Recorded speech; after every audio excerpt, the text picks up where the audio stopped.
Respected Pope, cardinals, bishops, priests, and all your pet poodles who blindly gulp and relish all the blasphemies against God that you constantly keep vomiting. Well, who gave you the moral high ground to preach about papal infallibility, given the shameful past of your popes? Or do you think you can run away from it?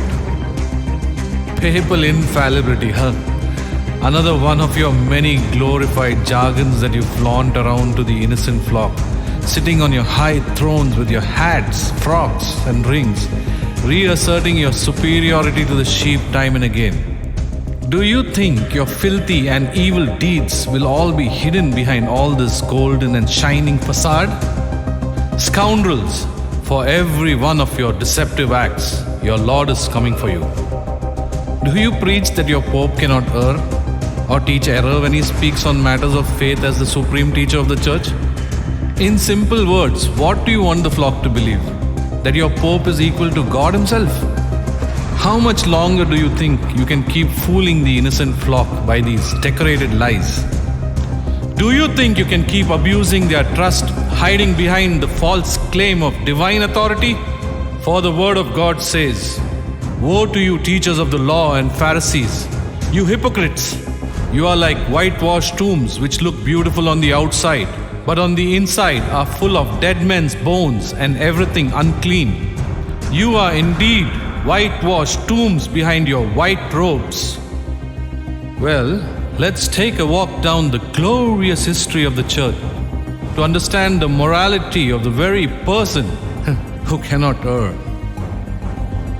We begin with Pope Stephen VI, the infamous Pope who took vengeance by exhuming the corpse of the previous Pope. The biggest disrespect anyone could show to a human corpse. Or probably that he knew so much of his predecessor's past that he didn't think disgracing his rotting corpse was such a big deal after all. The great Pope Stephen conducted a trial on the dead Pope. Yes, you heard that right, a dead Pope, and declared him guilty. Had he known the scriptures well enough, he would have known that a person is beyond law once he's dead and can't be punished for his past sins. Being seated on the throne and clothed in robes of authority, he had the 3 fingers of Formosus cut off, stripped the sacred vestments, annulled all ordinances done by him, and reburied him as a commoner. Since his anger still wasn't quenched, he re-exhumed the corpse and had it thrown into the Tiber.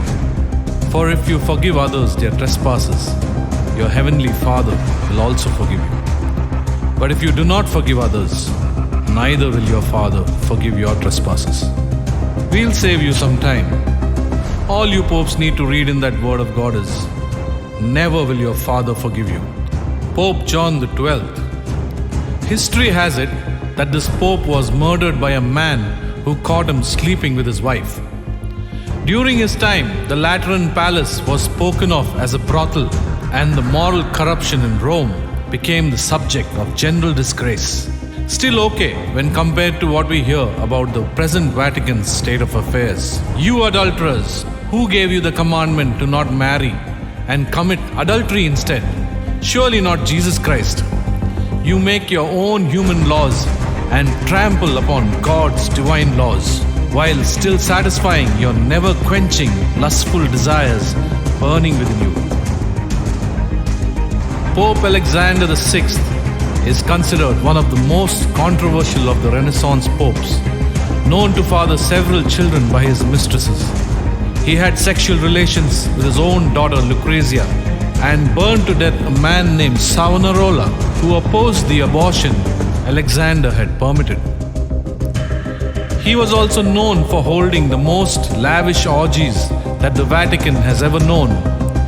Pope Julius II, who reigned after him, said, "I will not live in the same rooms as the Borgias lived." So now don't you agree that the ones who are apparently considered most holy failed miserably in the matter of infallibility? Pope Leo X, in his zeal to decorate St. Peter's Basilica, completely emptied the treasuries of the Vatican. In order to compensate for the lost funds, he began selling plenary indulgences. In simple words, forgiveness of sins for cash, thus allowing sinners to buy their way to heaven. He should have written a book, 101 Ways to Misuse the Keys to Heaven. Or perhaps he left that task to his future successors. Pope Urban VIII is by far the most scientific of all popes to date. He led the Roman Inquisition, which tried Galileo in 1633, declared him a heretic, and sentenced him to an unspecified imprisonment for claiming that the earth revolves around the sun. What happened later is history. Well, words will never be enough to talk of the never-ending atrocities committed. But one sword is all that is required to reward the wicked once and for all. Woe to the shepherds who destroy and scatter the sheep of my pasture, says the Lord. Therefore thus says the Lord, the God of Israel, concerning the shepherds who shepherd my people, it is you who have scattered my flock and have driven them away, and you have not attended to them. So I will attend to you for your evil doings, says the Lord. If you, O false priests, have considered that this word of God doesn't apply to you, then beware. You false shepherds who have violated the covenant of priesthood and still consider yourself infallible, you are going to fall by the double-edged sword. Behold, be prepared to receive your fate, for your time has come.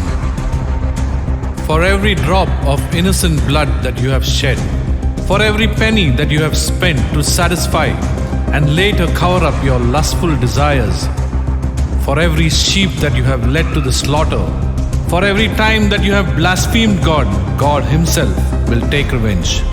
All your abominations will be exposed, every bit of it. Wail, you shepherds, and cry out. Roll in ashes, you lords of the flock. For the days of your slaughter have come, and your dispersions, and you shall fall like a choice vessel. Flight shall fail the shepherds, and there shall be no escape for the lords of the flock. There will be a time when you cry out, yet your cries will not be heard. For you have led the innocent astray, looted widows, tormented orphans, and violated all the commandments given by God. The Lord will not rest until He breaks your teeth and your stubborn spine. The Lord is summoning His double-edged sword. It is sharpened. It is also polished. It is sharpened for slaughter, honed to flash like lightning. Behold, it will surely fall upon you.